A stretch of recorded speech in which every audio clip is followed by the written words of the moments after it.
The MLB Gambling Podcast on the Sports Gambling Podcast Network is brought to you by Edge Boost. Banking for better. Sign up today. Edge.code HPN. When you sign up, get a free Refs or Terrorists t-shirt. Claim your shirt at sportsgamblingpodcast.com/refs. We're also brought to you by NYRA Bets. Get a $25 free bet for the Belmont by going to nyrabets.com/SGPN25. Promo code SGPN25.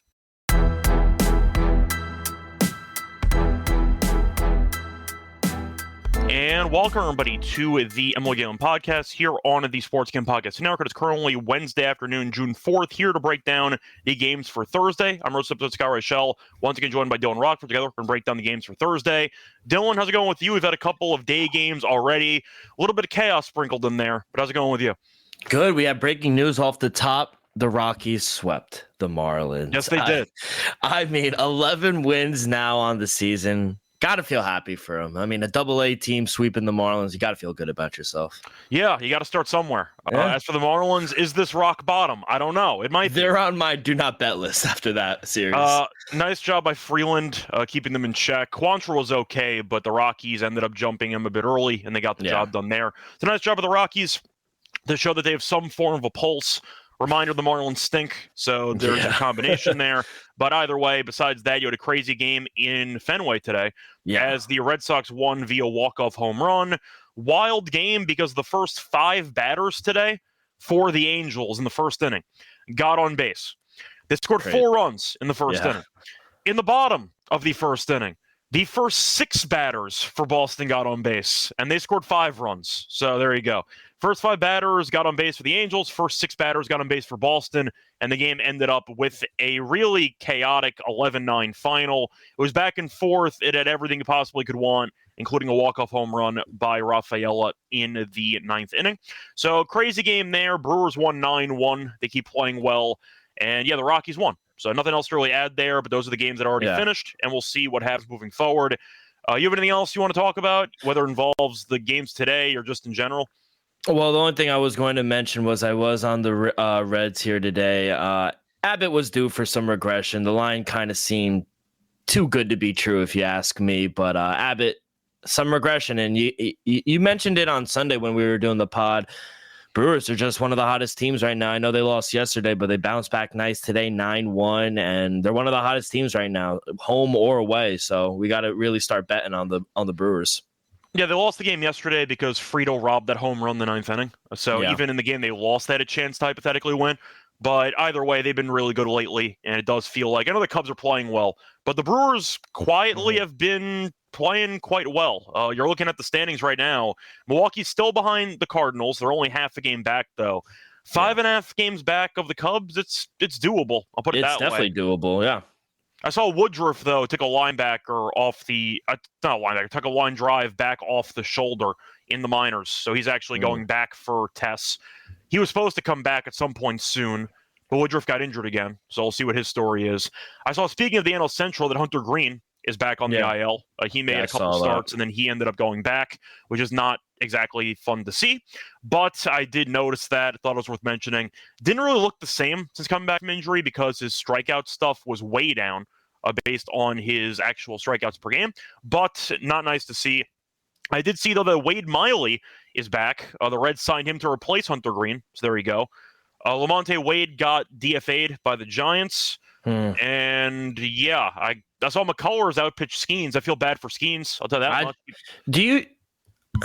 No, I was going to ask something crazy, but, like... He's DeGrom all over again. No, not even that. I feel bad for him, but, like, at a certain point, do you want out if you're Skeens? Because this is not a good organization. I know Pittsburgh doesn't want to trade him, but at a certain point, the kid is a top 5, top 10 pitcher in the league. He has to be on a winning organization at some point.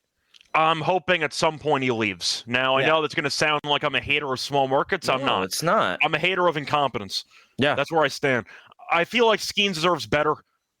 We saw Felix Hernandez waste his entire career with Seattle, and they gave him no help at all. If you want to go for the offense, Ichiro had a couple of good teams early in his career. Yeah. That was a waste for about the last 10, 15 years. Then he left. I'm hoping Skeens eventually leaves. I feel bad. I don't want to see a repeat of like Mike Trout. Waste your whole prime. Prime and Hall of Fame career, because I think the way he's going, he could be a Hall of Fame. He just needs to be on a winning organization. That's the thing.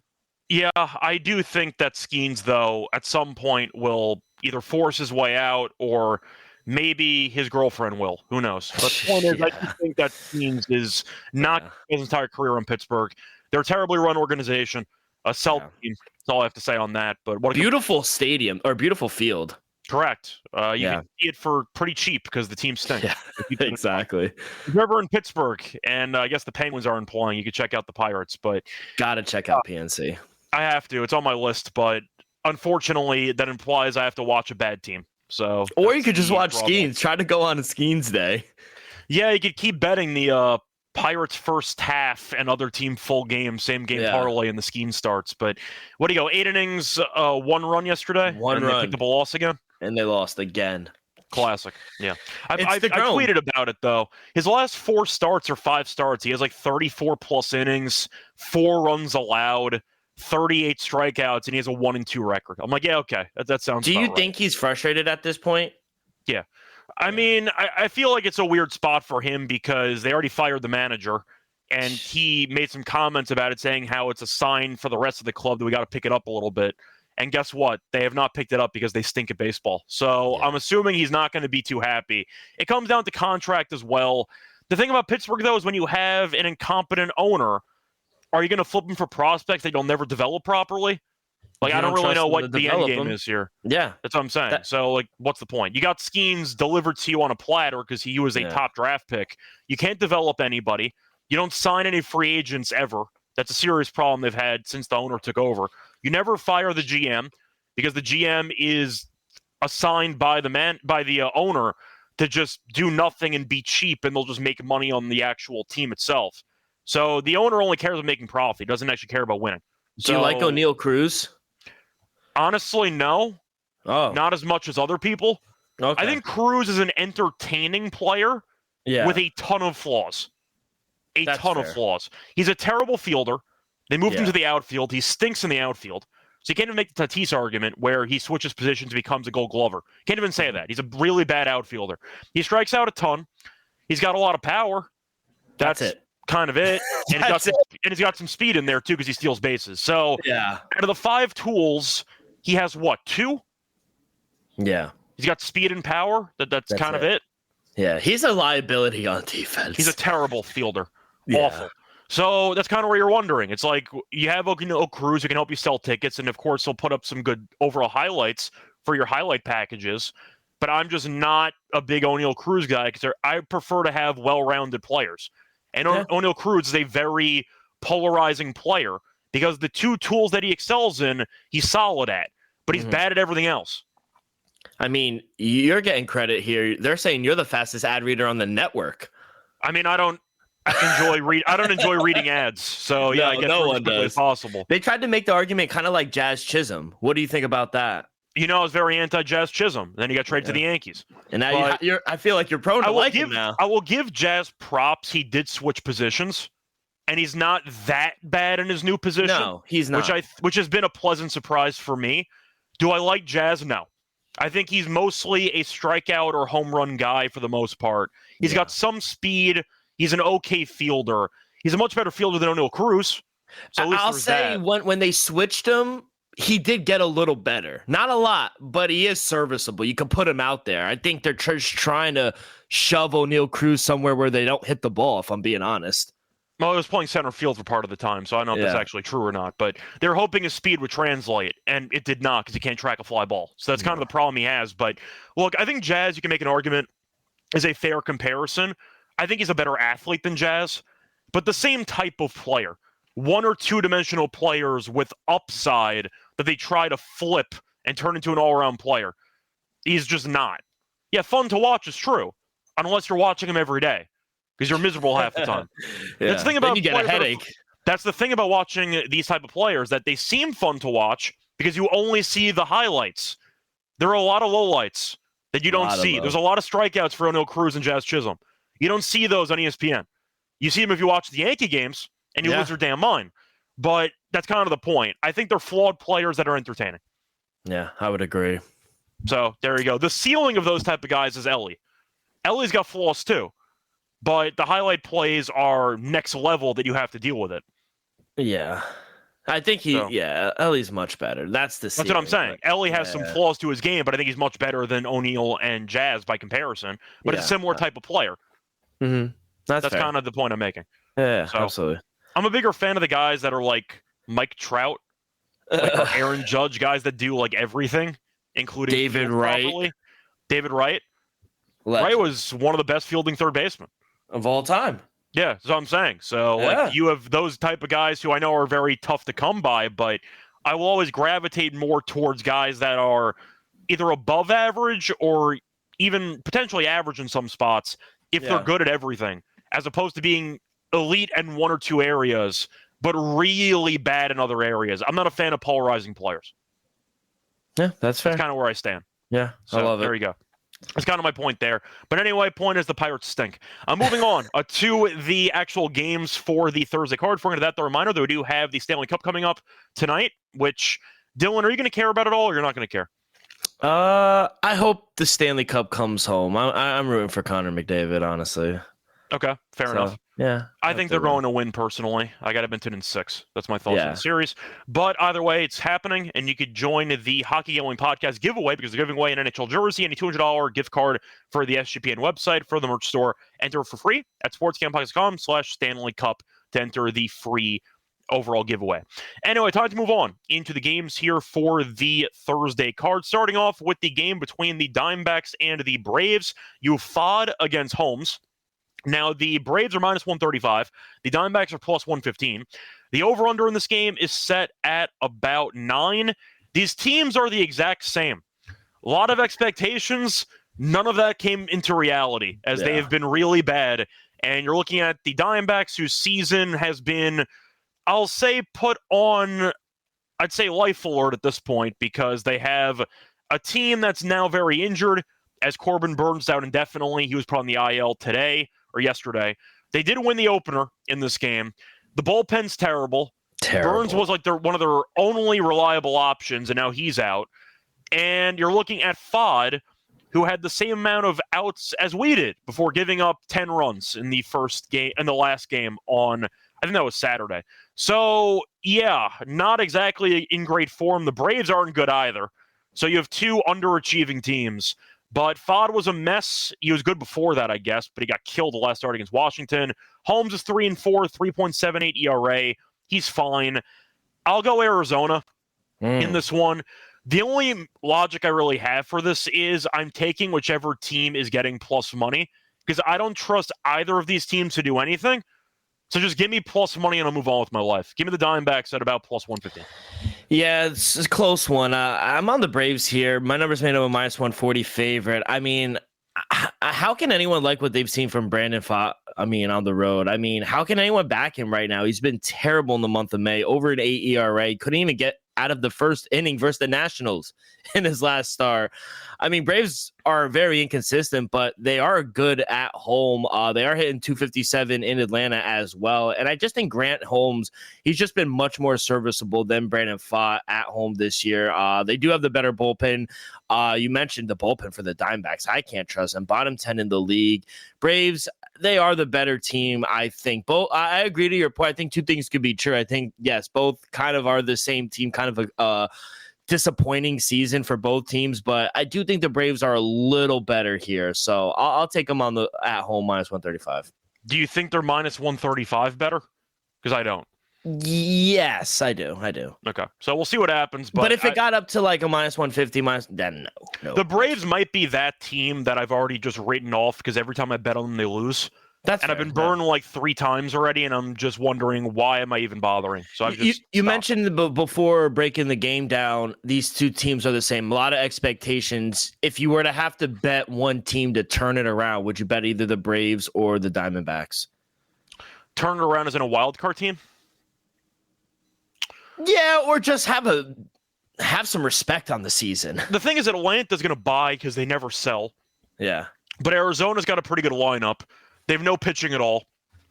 And I don't know how long Burns is going to be out. Then again, Strider came back and he stinks.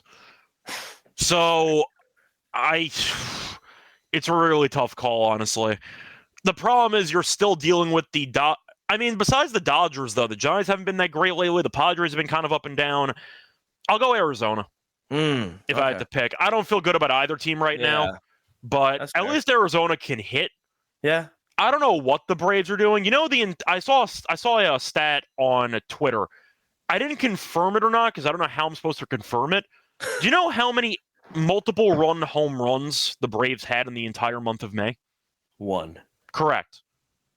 I don't know if that's true or not, but they allegedly had 1 home run with somebody on base the entire month. How does that even happen? Because they're an awful hitting team with runners in scoring position.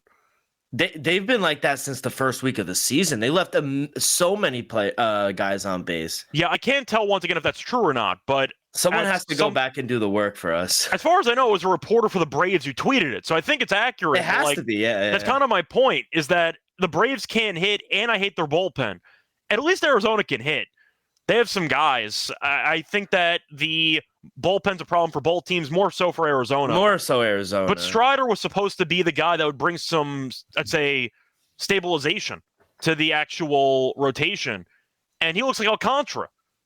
He's off of a serious injury, and he's been terrible. Whose pitching do you trust more, though? Because I honestly trust Atlanta's pitching. Between the two of them, Atlanta, because they have Chris Hill. Yeah. But I trust Arizona's offense more. I agree. I think that it might be a division thing. Because the Phillies are good, the Mets are good, and maybe I just think the Phillies and Mets, I know the Dodgers are good too, but the Giants and the Padres just don't really do it for me anymore. I think they peaked a bit too early. They're starting to regress. Yeah. Plus, you have the Rockies for double-digit games a season, which helps for like 3 wins. Yeah. Then again, you have the Marlins on the other end, but either way. And they just got swept by the Rockies. That's what I'm saying, at home. So it's kind of tough to call, but I guess Arizona, but I don't feel good about either team at this point. Either way, moving on, though, to the next game, you have the Tigers taking on the White Sox. You have Mize against Burke. You have the Tigers at minus 215. You have the White Sox at plus 180. For the over-under in this game, I see 8.5. Mize been really good this season, 6-1, 2.82 ERA. Burke has been up and down, 3-6, but he does have a 4.2 ERA, so not terrible for a record that bad. Run line for the Tigers is minus 130, and for the plus 1.5, you can find Burke and the White Sox at plus 110. It was pretty simple for me. Give me the Tigers minus 1.5. I just think they're a much better team, best team in the AL, and Mize has been good. So that's enough said. Give me the Tigers. Yeah, I think, good for the White Sox, honestly. They won the other night, but I don't like their chances here against Casey Mize. You mentioned it. He's been great for the Tigers this season. Better at home, but still serviceable on the road. I just, I don't see another offensive performance like the White Sox. They broke out and scored 8-9 runs the other night versus this Tiger team, but they stink. I don't think they're good, especially here against righty. Sean Burke has been good in the month of May, but I kind of would take the under. My total came out to a flat 8. Burke hasn't allowed more than 2 runs at home all month. Plus, you do have winds blowing in Chicago as well. So I would lean under. 2 solid pitchers, maybe first 5 under, but I kind of would lean that way. Yeah, I'll quickly check to see what the wind is suggesting, because it is in Chicago, so I probably should check that. Then again, the wind was blowing in the other day, and I had to sit through Cannon and Bryce Wilson give up about 10 runs in like 3 innings, so it didn't really matter. Wind is blowing a little bit out from left to right, nothing serious, so maybe a Kerry Carpenter home run could be on the cards, but I don't really have much else to add for that one. Moving on to the next game, you have the Phillies taking on the Blue Jays. For this one, you have Luzardo against Bassett. Now, Luzardo was really, really good, like fringe Cy Young contention good. And then Milwaukee came to town, and that dream ended because he got destroyed. He got like 11 runs in that start. But Bassett's pitching for the Blue Jays. The Phillies are minus 125. Toronto's plus 105. The over-under is set at about 7.5. Now, Luzardo, I said before, was very good before the last start, so his numbers are very skewed. 12 earned runs in 3 1/3. Ouch. But I'll point out his road numbers are great. 3-0, 2.29 ERA. For Bassett, 3.8 ERA, better at home, though, 2.73 ERA. However, he has allowed 5 earned in back-to-back starts. So based on that, I think I am going to go with Philly because I think they're the better team. I don't mind the over, though. I know Luzardo might have had 1 bad outing. We'll see if he bounces back or not. But 7.5 when Bassett's given up 5 in back-to-back starts, I think is pretty low. Give me the over 7.5 and give me the Phillies. Yeah, I do see 8s popping up out there as well. I kind of like the first 5 under in this one. You got 2 really good pitchers. Jesus Luzardo undefeated on the road, 2.29 ERA. Batter's only hitting 2.33 off of him. Yeah, bad start. You mentioned it in his last start, but I think that's kind of an outlier. He hasn't allowed more than 3 runs all year on the road. And on the other side, Chris Bassett, he's been just as good for the Blue Jays. 4-0, another undefeated pitcher, 2.73 ERA, just 10 runs given up in 33 innings. And most of those 10 runs came in his last start. So I don't know. Phillies, they're not the best hitting team on the road. And the way they swing in the bat recently, I think we'll see a low scoring game, especially the first few times through the lineup. So maybe a first 5 under here for me. Yeah, it could be an option too, but I think that total, you mentioned 8, I still see a 7.5 available, so I'll grab that. What is that? ESPN bet -130? No, I saw that on FanDuel at -122. Okay. So there you go. Point is, though, before we get into the other games on the card for Thursday, a reminder that we are brought to you by our sponsor, EdgeBoost, because the first ever banking for bettors, ensuring that all your transactions gambling related are approved. No usage fees and no minimums, cash rewards as well. 100% approval. For open deposit, sign up today, edgeboost.bet. Look at SGPN. When you sign up this week, you'll get a free Refs or Terrorists t-shirt. Go to sportsgamblingpodcast.com/refs to claim your free shirt. We're also brought to you by Fantasy because they're going along for the NBA Finals with their extender bonus. Hop in game 1, and the longer the series goes, the bigger the bonus gets. And a reminder, when you sign up for your new account, use the promo code MLB SGPN to get a special pick and a first-time visit offer up to $1K in bonus cash on Fantasy promo code MLB SGPN.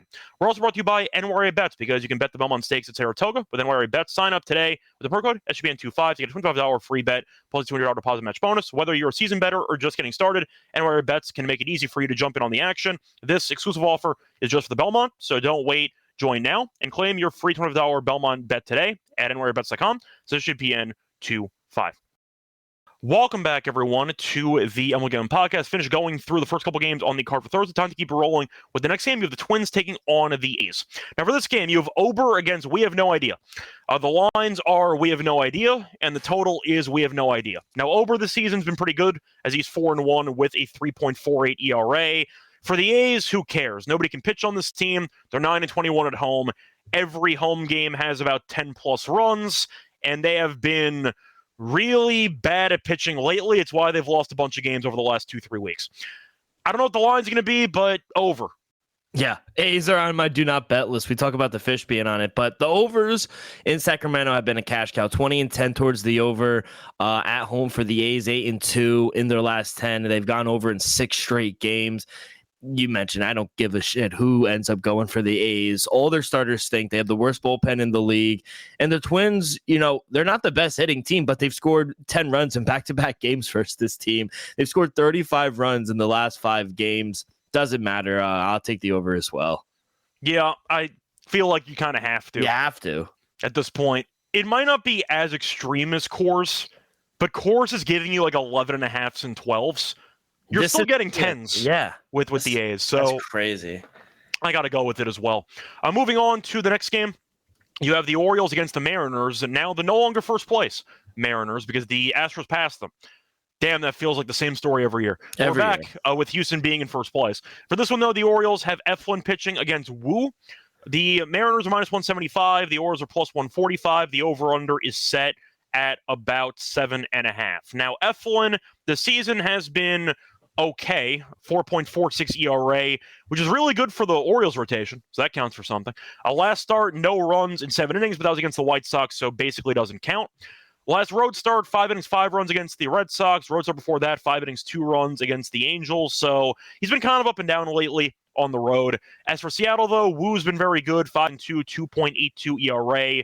At home, 1.73 ERA.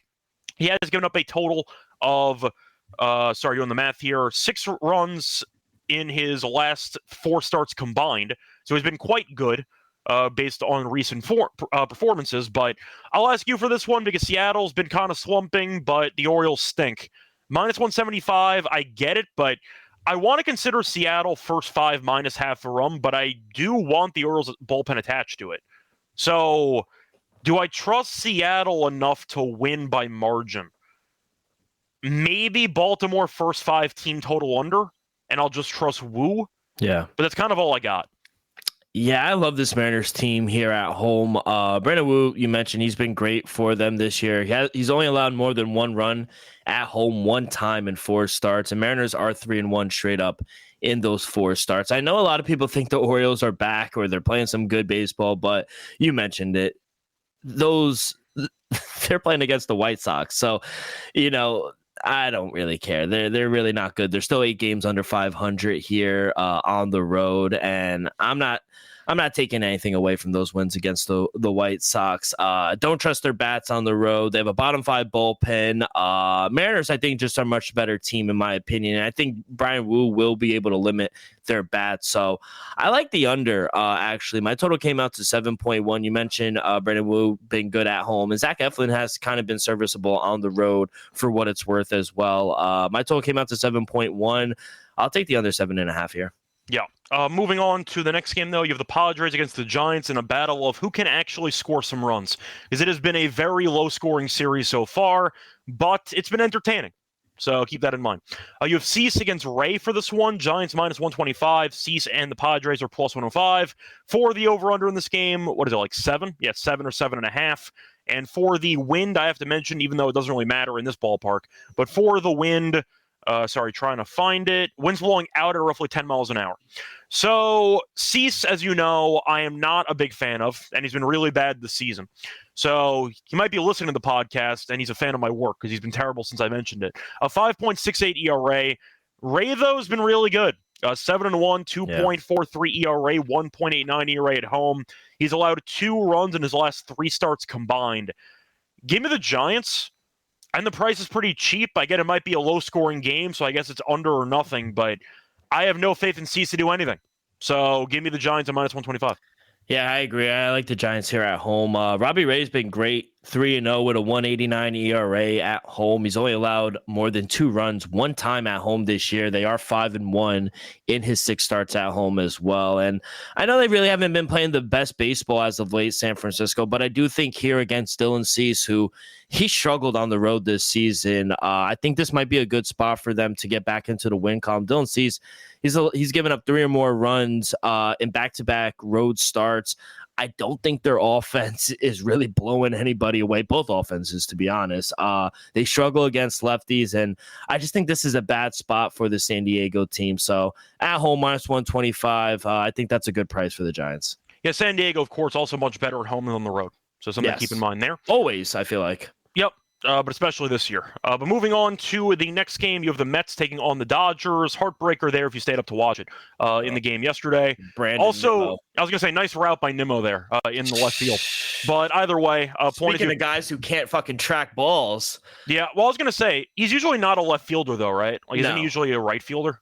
No, he usually plays left field. He played center field for a few years, and then he moved over to left field. Okay, well, yeah, you might want to try something else. Yeah. That was pretty rough. But either way, there's nowhere to put him. Yeah, that is a problem too. But if only he ran to the ball as fast as he does when he walks, he might have gone to the ball. That was good. That one. But we'll see. He still do that, by the way. He still sprint to first base every time. He still sprints. I love it though. Yeah. I do too. But there you go. I remember when he used to be a pinch hitter, like specialist for the Mets, and I'm like, why doesn't this guy play more? Remember that? He was like a pinch hitter for you guys for like 3 years. I'm like, isn't he good? And then he got a start, and he's been around for a while. But he was a pinch hit. He was a pinch hit extraordinaire for a while, and I'm like, use the guy. The Mets called up their kid too. He didn't do anything though. No, not really. No. But either way, point is the Mets are against the Dodgers afternoon game here. So you have Peterson against Knack. For the lines in this one, I have nothing. And for the total, I have nothing. So Peterson in this game, he's been good this season. 2.69 ERA. Basically the same home and road splits. He has given up less than 3 earned in at least 5 straight. I have to actually see if it's more than that. 7 straight of less than 3 earned. Not much distance, but once again, been effective for the most part. For Knack, though, he's been really bad at home, 5.4 ERA. Better lately, though. He has given up 1 earned in back-to-back starts. Does have a home run problem, though. Given up at least 1 home run in 4 straight, which can be a problem against this lineup. So we'll see what happens, but I have no lines. Dodgers, of course, will be favored in this game because it's in LA. Winds blowing out, that's enough for me with the home run issues that Knack has. Give me the Mets.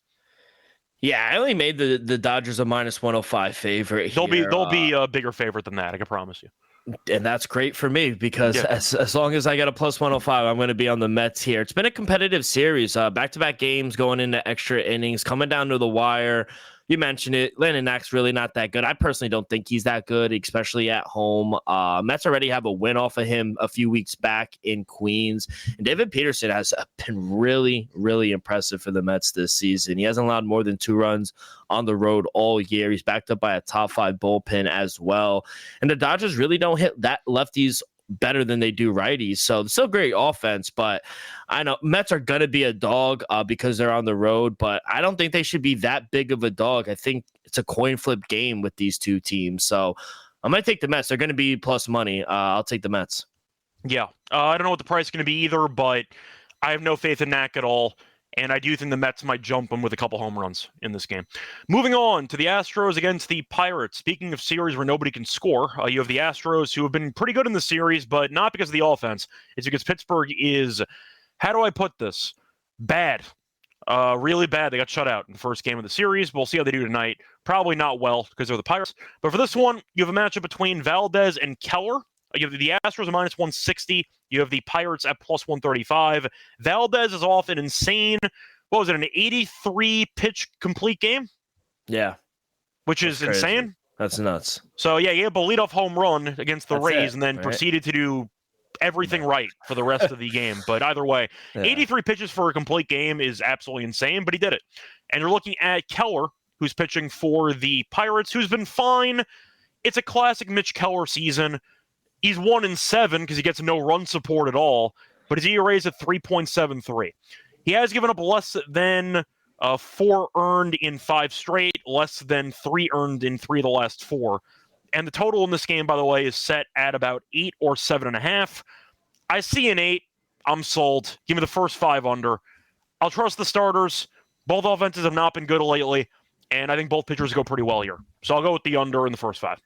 Yeah, hold your breath. I'm going to take the over 7.5. Really? Yeah, my total came out to a flat 8. It's just because I don't want to back either side. So I'm not going to bet this game, but if I had to, I would take the over. Framber Valdez, he's a much different pitcher on the road than he is at home. Over 4 ERA on the road, and I haven't liked what I've seen out of him. Astros really aren't the best road team to begin with, but they do hit righties pretty well. And Mitch Keller, yeah, typical Mitch Keller. I think he stinks. It's more of a fade on him. 0-4. I feel bad for him, though. I feel bad. Yeah, no, I feel bad. His ERA is not like 1-7 terrible. I've never been a big Mitch Keller guy. I know that he made the All-Star game. I think it was last year.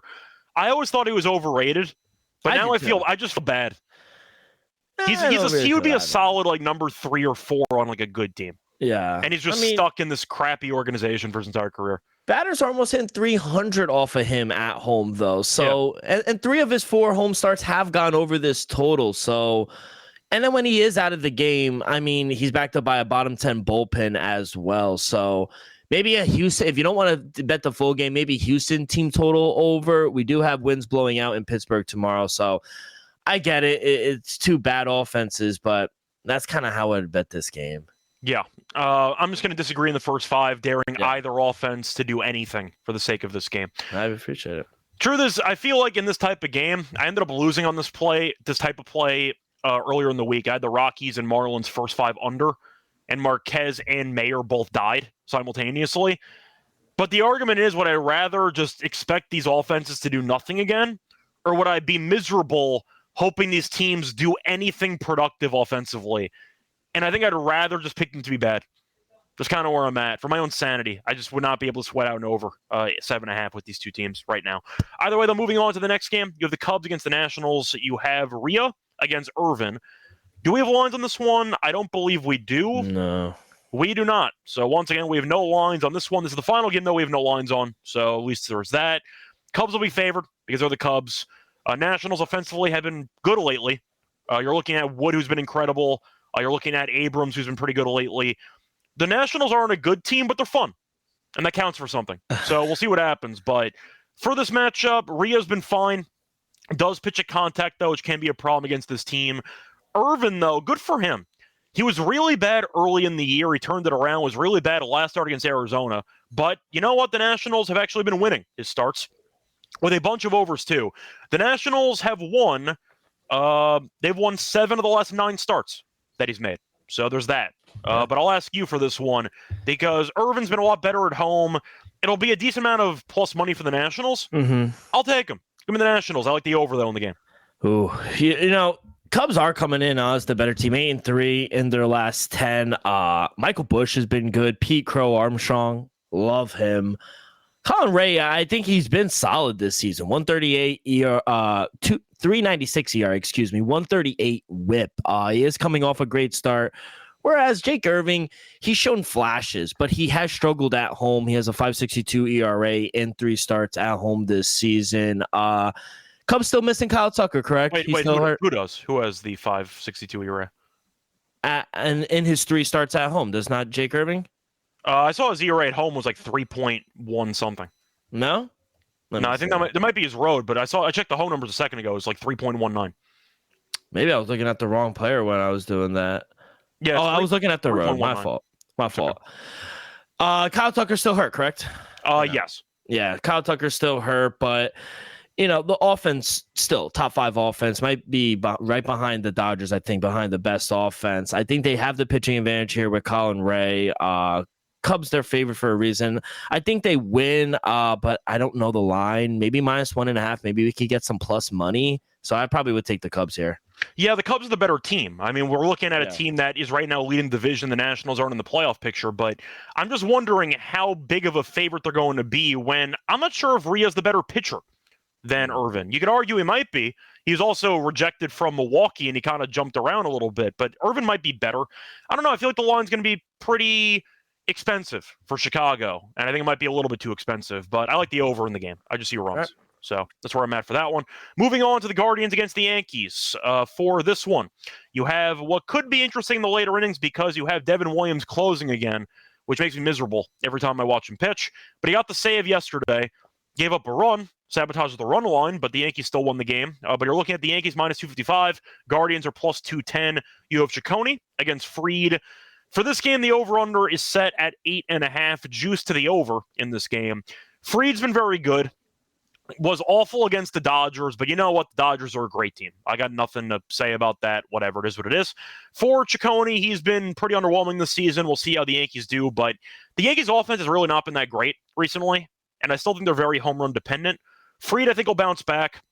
We saw Rodon as a lefty just mow down this team yesterday. I can see Fried doing the same thing in this game. I like the under in this game. I don't want to lay the run line at home because I don't trust Devin Williams at all in the 9th inning to save the game at this point. So give me the under at 8.5. I think it's a pretty high number. Yeah, I would agree on the under. My total came out to 8.1. But I mean, how do we go against Yankees -1.5 at -120? I think that's a good price. You know, Guardians, Slate Ciccone, he's just been inconsistent. And he was a top prospect. He was on Arizona. He jumped around a little bit. He's just never been able to. He hasn't lived up to it, though. That's my thing. He's been inconsistent. Now he's going up against a Yankee lineup who, yeah, they might be a little home run dependent, but I think they get a boost. Jason Dominguez, I think he returns from that thumb injury. I think he actually is coming back tonight, but I don't know. I like the Yankees offense. They obviously have the clear pitching advantage. I think Max Fried does bounce back here. Guardians struggle on the road. There's no value in the Yankees taking them straight up. I do agree on the under. I think we see maybe a 5-1 type of game, but I think Yankees win here convincingly -1.5. Forgot to mention, by the way, if you wanted the run line of the Yankees, you could find that at -120. Yeah. I can get it. I understand it. Maybe you could argue if you want to go for the Yankees first 5, like -1.5, get crazy with it. Just fade Ciccone and back Fried. But Devin Williams scares the crap out of me, and I don't know if I want to bother. Because it's frustrating. I'm trying to give a comp. It's not like K-Rod, but there's always the sense that somebody's getting on base. Like Edwin Diaz, kind of. You know what I mean? Yeah. Where even when he saves the game, you're like, well, that was harder than it needed to be. But do you even trust the Guardians bat? I get your concern with Devin Williams, but do you even trust them hitting on the road? No, but I saw them score a run against Devin Williams yesterday. So does that count for something? But what, okay, They had like 4 guys on base. I'm like, all right, this just sucks. Well, what if it's like 4-1, 5-1? Yeah, then you're fine. Then you're fine. Then they probably cover the first 5 run line anyway. For exactly. Like the -1.5. Yeah, that's fair. That's a different angle. Or maybe free to get the win. Yeah. If you want to go for that approach instead. I think that'll still be chalky, though. Probably. But, I mean, it's -120 for them to cover the run line anyway, so you might be paying a similar price. That's fair. So that, maybe Yankees to not bat in the 9th inning. Yeah. Something like that, but a couple ways to go about it. Either way, though, point is, I agree with you about the Yankees, but I'll go with the under instead. Slate Ciccone, more like Fade Ciccone, am I right, people? Good one. Moving on to the next game. You have the Rangers against the Rays. You have Leiter against Pepiot. Pepiot was actually really good last start against the Astros. The Rays, though, have been surging. They're 2 over 500 now. -155. The Rangers are +130. Still can't win on the road to save their lives. 9-19 on the road. The over-under in this game is set at 9 or a juiced 8.5 at -130. Pepiot, though, has been a little bit worse at home, but basically the same. He has given up no runs in back-to-back starts, so he has been very good lately. As for Leiter, he has been up and down. Now, his numbers on the home and road splits are pretty similar. He gave up no runs last out against the Cardinals, and he's given up less than 4 earned in 4 straight. However, I'm really stuck because I don't want to lay this price with the Rays. Yeah. But I really don't want to back the Rangers on the road at really on any occasion. Yeah. So I'm just stuck. But the wind is blowing out at like 86 miles an hour, and it's in Tampa, which has been pretty hitter-friendly so far this season. So maybe I'm tempted by an over, but I recognize that Pepiot's been good, and I hate the Rangers' offense. So maybe Rays' first 5 team total over. I'll fade Leiter, who I think might struggle in the spot. He has given up some home runs, Leiter, which can be a bit problematic for him. He's been good for the most part, but he has given up a home run in 2 of the last 3 starts. Also been walking multiple guys per start, basically. Give me the Rays' first 5 team total over. It's not a strong opinion. I'm not going to bet this game, but I have a hard time betting the under in this environment in Steinbrenner Field with 90 degrees and with all that stuff in Florida. But I don't mind the pitchers. So give me the Tampa offense first 5 over their team total. Yeah, I want to stay away from the total. I feel like 9 is kind of spot on, if I'm being honest. I like Pepiot. I think he's been kind of reliable this season. And, Jack Leiter, he's shown promise. I'll say that. But he has been inconsistent earlier on in the season, which kind of I have bad flashbacks when I try to back him. Obviously, they have the home field advantage because of how bad the Rangers are on the road. I don't like their recent form. 9-19 straight up on the road. They're only averaging 3 runs per game on the road, which is kind of why it scared me away from the total. I think the Rays should win this game. They are a little pricey. Yeah, I'll get kind of cute with it. You want to argue 1.5 and get really bold with it? With Tampa? I was just going to say, I'll take a -1.5, the Rays. Yeah, I mean, they've been fine recently. Yeah. And the Rangers fired the hitting coach, and guess what? They still can't hit. They still can't. There you go. Yeah. Doesn't really matter. Either way, though, moving on to the next game. Final game on the card. I heard somebody say before the Royals-Cardinals game got postponed today. Let me just confirm that quickly. Yeah, it got postponed today. And it did. Yeah. Okay, so this might be game 2 of a doubleheader. Yeah. We'll see. So keep that in mind. I don't know who's pitching for either game, but... Well, it says on MLB.com, game 2 is still Reagan's Matthew Liberatore. I don't know who's going to go game 1. They might be flipping some stuff. They always do that. I don't know why. Which is annoying, but we'll assume it's going to be Reagan's against Liberatore. We have no lines. Reagan's, I think, is coming back off injury again. Yeah. Liberatore's been good. So I'll ask you with no lines. Yeah. What do you like? Because I think I like the under. Yeah, I was going to say I like the first 5 under in this one. Liberatore, not dominant, but he has been serviceable. And Cole Reagan's, I think he's been one of the bright spots for this pitching staff for Kansas City. Both teams inconsistent offensively, I would say, kind of up and down. Both teams struggle to hit left-handed pitchers as well. You also have winds blowing. This was around tomorrow night, so I don't know about during the day, but winds would be blowing in around 7 o'clock here for the Royals. So, and I think both pitchers will be fine through the first few times in the lineup. So I kind of would take the under. If it was those two, my total came out to 7.3. So I think we see, if it is those two, I think we see a lower scoring game. Yeah, I can get behind that too. Not a fan of either offense for this matchup. Anyway, I believe that's the last game on the card. Might be a doubleheader. Yeah. So we'll see what happens. But I do think I'm looking at a spot where it should be a pretty ugly game.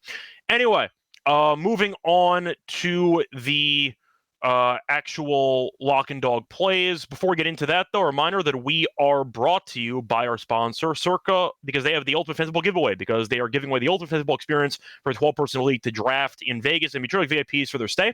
You'll get a limo ride from the airport, a 5K tab for a stadium swim, and a hotel stay for you and your 11 league mates. You could always get 50% off everything for the Circa properties with the promo code SGPN15. Enter the Ultimate Fantasy Football contest for free at sportsgamblingpodcast.com or Circa, sportsgamblingpodcast.com/CIRCA. We're also brought to you by Rhythm, because you've heard us talk about Rhythm before. They just dropped a game-changing feature called Power Trends. They are AI-detected patterns where Rhythm's models have consistently won and have a high ROI. And a reminder that you can also use their Power Trends, which are updated daily and exclusive to Rhythm. No touts, no noise, just clean data-backed picks. Download the Rhythm app, check out Power Trends, start betting smarter, and you can try it for free for a week by using the link sportsgamblingpodcast.com/RATHMM. We're also brought to you by MLB.ag, because they are the place for every sport. They have the NBA playoffs, they have the NHL playoffs, they have baseball, they have tennis, you name it. They have a ton of locations as well. Use crypto for all these payouts. Easy to deposit and sign up for free account. Use the promo code SGPN. You get $1 match up to 1K. Terms and conditions to MLB.ag, promo code SGPN. Welcome back, everyone, to the MLB Gambling Podcast. Finished going through the card for Thursday. Now it's time for the lock and dog picks. Dylan, what do you like first for the lock and dog?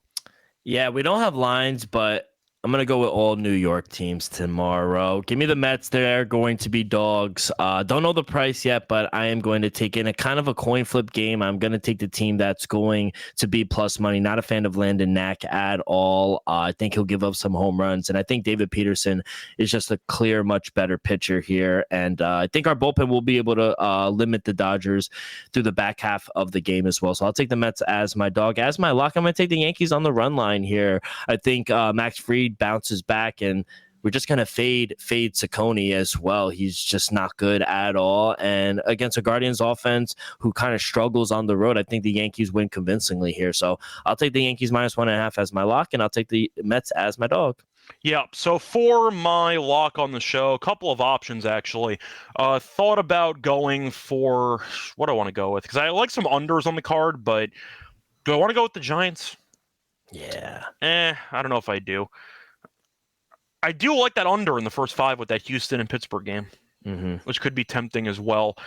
I think I'll go with that, actually, because I do think that, once again, Keller has been a victim of no run support. His numbers are fine this season, and the Houston's offense has actually been really bad lately, but they keep winning because their pitching's been so good, so it really doesn't matter that much. But I want to quickly see if I could find a line on the first 5 under for that game, because I think I'm going to go with it. First 5s have been good to me lately. I even took the Rockies +0.5 a run a couple days ago as my dog, and that actually won. So first 5's been pretty good to me. But for the matchup here, sorry, trying to pull it up right now. The first 5 under for this game you can find at. It's not available right now. That kind of sucks. But yeah, either way, it's gonna be it's gonna be 4. What an anticlimactic turn. Yeah. It'll be 4 at like probably -125, -130 or so. But I'll go with that as my lock. Think Valdez will pitch well. Think that the offenses for this game are just an absolute mess. So I'll go with the under on that one. If you want to bet it early and you don't want to wait, then full game under 8. But I'd rather go for the first 5 under, because I will end up avoiding the bullpens entirely. For my dog, do I like any underdogs in this game? Thought about Arizona, but I don't know if I want to do that. Do I want to go with the Mets? Thought about it, but that involves fading the Dodgers, which is not fun. Royals, I don't want to trust. Take the Nationals. That's a good call. I don't have a line on that, though. So, yeah. I don't have a line on anything. I don't have a line on anything. Yeah, you're right. I mean, that's the problem I run into here. I think I'll do it. Yeah, why not? But a part of me wants to take the Mets. Yeah, let's do it. Dog. Let's do it. Nah, I can't double dog. That's jinxing. Give me the Nationals money line. I was in and then I was out. I'll go with that. So, once again, for my lock, give me the first 5 under with the Astros game, probably at 4. Keep an eye out for FanDuel, though, because they have the total of 8, so you might get a 4.5, but probably 4 for the first 5 total. And then for the dog, give me the Nationals money line at whatever price it's going to be. Anyway, that's going to wrap it up for the show. Dylan, anything else you want to add? I have one question I want to ask you before we leave. I'm going to give you 3 coaches, and I need one answer. I don't know. Rick Pitino, Michael Malone, or Jay Wright? Okay. So, assuming we're talking about the Knicks. I didn't say anything. It matters, though, because you want Pitino there solely for the recruiting. Yes. He tried to coach with the Celtics. He was terrible. And he ran the franchise into the ground. So Pitino's out. I want Jay Wright. You want Pitino for college. Can Jay Wright coach in the pros? Mm-hmm. I have no damn idea. I do. That's the problem. We don't know. He also has a pretty cushy job as an analyst at CBS Sports. So I don't know if he actually wants to bother. But in theory, that's an option. You have Malone. I'll throw in Taylor Jenkins, who was the Grizzlies guy who got fired. My pick was Malone. Yeah. Of who the Knicks will sign. Will he win a title with the Knicks? Maybe. No. Oh. Will Jay Wright win a title with the Knicks? Maybe. No. Maybe. No. The roster's not good enough. You ran out of moves. You're paying OG Anunoby $40+ million a season. And Cat's Mikal making Bridges about 60, and Bridges has an extension after this year. Yeah, he's going to make, 4 years, 157, something like that? You're probably going to have to trade him. The point is, I don't think this team's good enough. But either way, I think Malone gets the job. He has the ring. I think that's enough to persuade I'd say, Dolan staff to pay him the money. Because it's weird if you fire Tibbs to hire a championship caliber coach and you hire a coach who's never won a title before. That kind of makes no sense. Yeah. You know what I mean? Yeah. I just think Jay Wright, with the familiar 4 guys he won a national championship with, he knows what to get out of these guys. I don't think other coaches do. See, but you're also assuming that Jay Wright can handle NBA coaching. He can. Can he? Yeah. We saw Beeline on Michigan make it to the final, and then he was in Cleveland for 2 months. And then but that's Cleveland. This is the Mecca. My point is, though, the guy couldn't really handle the interpersonal relationships with professionals. And I also want the suits. Beeline was coached for like a month and a half, and they had a coup a month and a half after he took the job. Would you honestly, though, be surprised if Nick signed either Pitino or Jay Wright, a college guy? Pitino, I'd be shocked at. Really? I think Pitino is in a comfortable spot in St. John's. Yeah. He can recruit. He can do whatever the hell he wants. He has the transfer portal. Yeah. Pitino's in a very good spot. You could argue maybe if the Knicks give him a blank check, he'll do it. There are rumors about Hurley if he wants to go to New York and take the job. Yeah. It's really tough to take a college coach away from college in today's landscape because you can use the portal and get whoever the hell you want. But as far as I know, the St. John's backers and the boosters are giving Pitino everything blank checks to sign whoever he wants. Yeah.